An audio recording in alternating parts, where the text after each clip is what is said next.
With each new entry of the Kingdom Hearts series, the design of unique explorable worlds gets more and more important.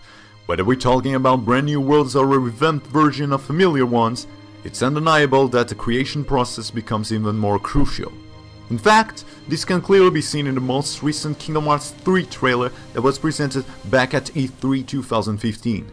Not only we got a chance to see a brand new world based on Tangle, but we've also seen some footage of returning cage worlds, such as a far more open and revamped version of Olympus Coliseum and of a not so changed Twilight Town. But what about the opening of the trailer? Where does the specific scene take place? Is it a brand new world, or is it a location that we've visited before? Why not both? Confused? This is where this video comes in hand. Remember though, this is only a theory. In the end, it might not be related at all with the final product that gets delivered in Kingdom Hearts 3. However, after reading so many things, watching several videos and concept arts, I came up with my own theory regarding this world where young Master Xehanort and Master Eraqus are talking to each other. First of all, let's take a glimpse at the architecture of the room where both of them are playing chess. Does it remind you of something? A world we've visited before, maybe? At first, it does remind me of Land of Departure, a world from Birth by Sleep. This was, for the most part, just a tutorial world in that game, the world where the journey of three young heroes, Aqua, Terra and Ventus started. It was the world where the three of them were being taught the art of the Keyblade by none other than Master Eraqus. In fact, the mark of the mastery exam between Terra and Aqua happens in this very world. This is the main event that somehow sets the plot in motion for Birth by Sleep in the very first minutes of the game. Of course, later on you also get to revisit this world as Terra to fight Master Eraqus himself, not to mention the secret boss battle against the mysterious figure aka young Xehanort. But other than that, we never really get a chance to explore this world further on. Actually, there's not so much to explore. Most of the things we see happens during cutscenes and exploration is set aside. Could it be different in Kingdom Hearts 3? After all, we do know Master Eraqus and Master Xehanort used to be friends in the past, and much like Aqua, Terra and Ventus, they also used to share the same master. Actually, this information is something we can all easily gather just by listening to their conversation in the E3 2015 trailer. Considering that Master Eraqus lived all his life in the Land of Departure, and that young Xehanort used to live in Destiny Islands and managed to travel to other worlds by using the darkness, it's not so far-fetched to imagine that the world presented here is indeed the same Land of Departure we visited in Birth by Sleep. But does that mean we are even going to visit this world in KH3? Could this just be a cutscene of what happened in the past and not related to any kind of explorable worlds? To be honest, at first sight, that's exactly what I thought. However though, then I remembered something that happened several months before E3 2015. Back in December 2014, KH3 footage was shown at the Kingdom Hearts HD 2.5 Remix launch event. The teaser trailer that was presented back then never came out to the public, and only the people who attended it did see the footage. However, some of the people who managed to attend the event did a pretty good job in describing what was shown to them. Not only that, but later on, fan art renditions of this footage were also made. An example is this picture right here made by Zephyr from KHinsider.com. It does look familiar, doesn't it? Some of the descriptions made back then mentioned a huge town called Cable Town. This was a town with white houses stacked on top of each other and huge windmills, and seemed to be composed of three main islands connected by chains or cables. There was also a scene with Sora inside of what appeared to be a library or a study room. Doors opened and the camera panned horizontally by chess pieces and a chessboard. The scene switched to Sora entering the room and walking towards the chess pieces, which were placed by a window. Sora picked up one of the pieces, and the trailer ended with a message promising more Kingdom Hearts 3 news in 2015. From this very detailed description and this sketch, we do know the study room Sora entered back in this teaser trailer was the same one in which the conversation between young Xehanort and Eraqus happened. Now the curious thing though is that this location appears to be in a world called Cable Town. So maybe this discards the possibility that we are in the Land of Departure after all, right? Perhaps it doesn't. The fact that this world is composed of 3 main islands connected by chains or cables gives us some more clues that this world can indeed be related to the land of the Parter.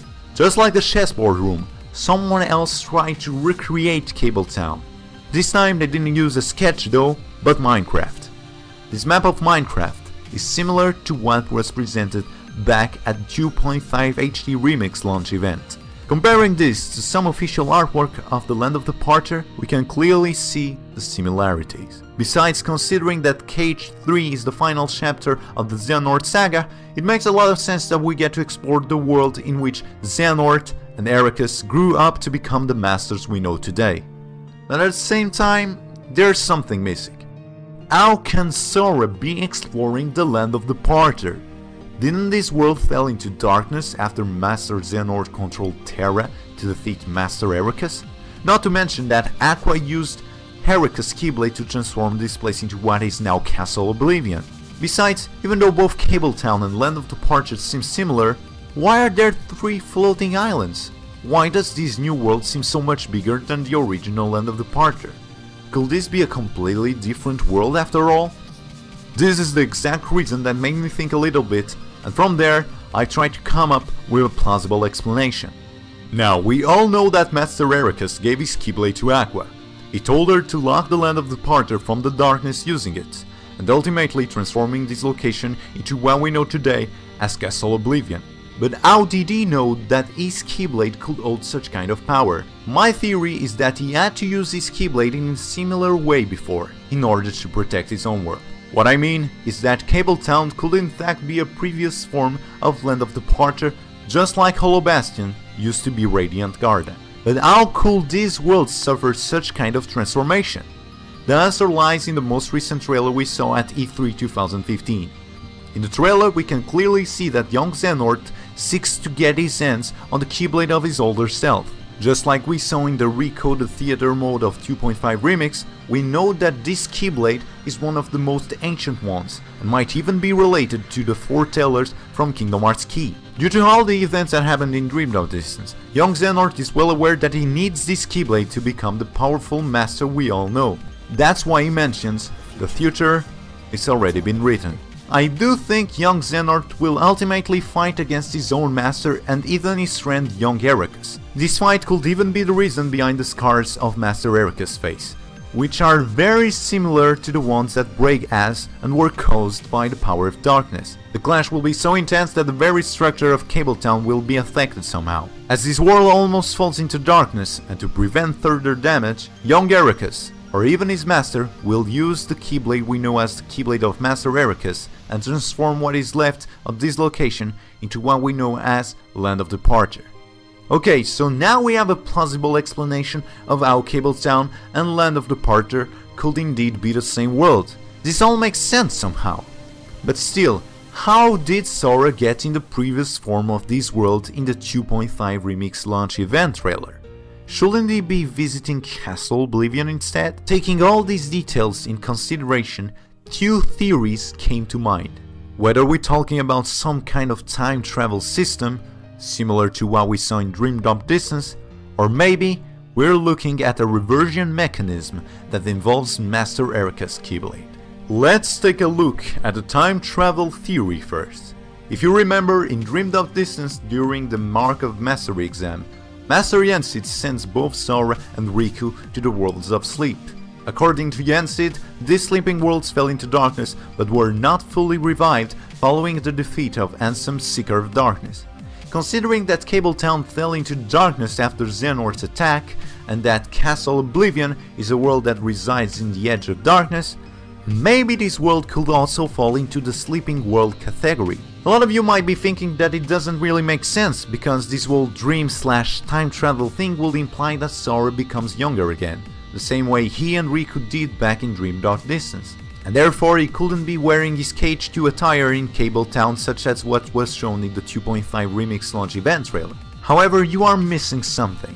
At the very end of Dream Drop Distance, right after the credits, Sora goes back to the worlds of sleep, more specifically Traverse Town, to thank his Dream Eaters friends. And even though he travels back to this sleeping world, he doesn't become younger and stays just the way he is.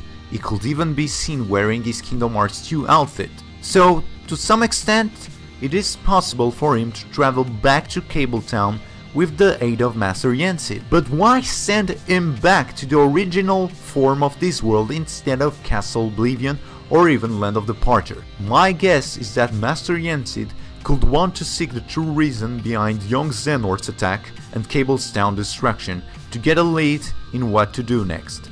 By sending Sora there, we could get insights on how everything started. Okay, so that's all for the third theory. Now let's take a look at the second one. The second theory is pretty straightforward. As we can see in the E3 2013 trailer, Sora will somehow end up with Master Eraqus Keyblade. Now we know Eraqus handled Aqua the responsibility to hold his Keyblade in case anything bad happened to the Land of Departure. In case such event took place, she had to lock this world and transform it into Castle Oblivion. Not only that, she also sealed Ventus' body inside a chamber of sleep, waiting for his heart to be returned, which lies inside Sora's own heart. But at the end of Merlai's sleep, Aqua fell into darkness after fighting Xehanort, and Eraqus Keyblade became her to keep. Whether Aqua managed to escape the realm of darkness or not, the truth is that Sora gets his hands on his Keyblade, as we can see at the beginning of the E3 2013 trailer. I'm pretty sure this Keyblade will have some major role in his quest in KH3 and will be related to the saving of Ventus somehow. The theory is pretty simple.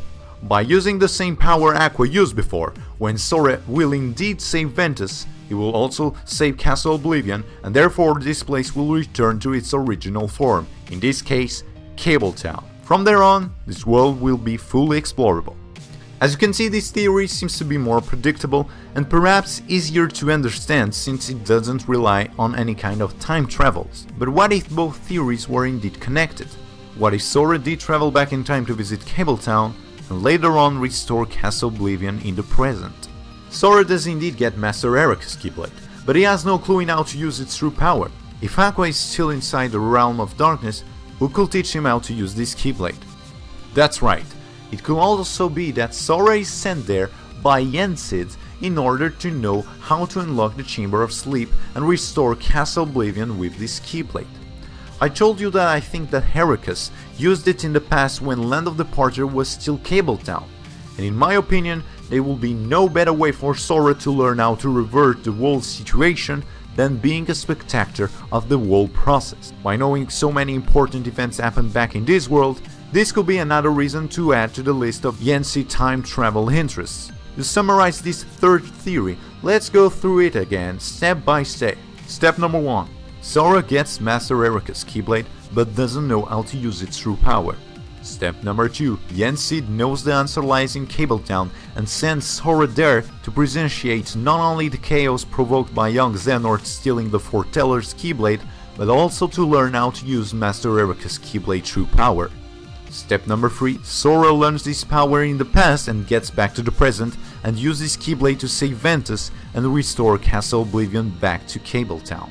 Now, I know it all sounds confusing at first. After all, we're talking about time travel theories, and it's always a complicated subject to talk about.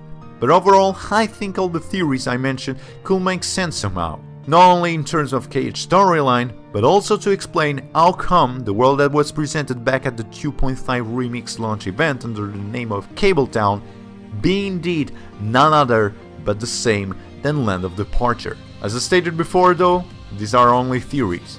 In the end, it might turn out that Cabletown is nothing than just a new world and isn't connected to Land of Departure at all. But still, I couldn't hold myself and I simply had to share my thoughts with you guys. And I do have to admit that if one of these theories turned out to be true, in my opinion, it will be really awesome. Alright guys, I think that's pretty much it for this video. But before I go, I'd like to ask if you agree with any of these theories. Do you believe that Cabletown could indeed be related to the Land of Departure somehow? Or are these two completely different worlds? Do you have any other theories you'd like to share? What else do you expect to see in the next Kingdom Hearts 3 trailer? Can't wait to read your answers in the comments. Anyway guys, if you like this video and enjoy my sexy voice, you can always subscribe to my channel for more top 5 videos, theories, and the latest Kingdom Hearts news. Thanks for watching, I'll see you next time.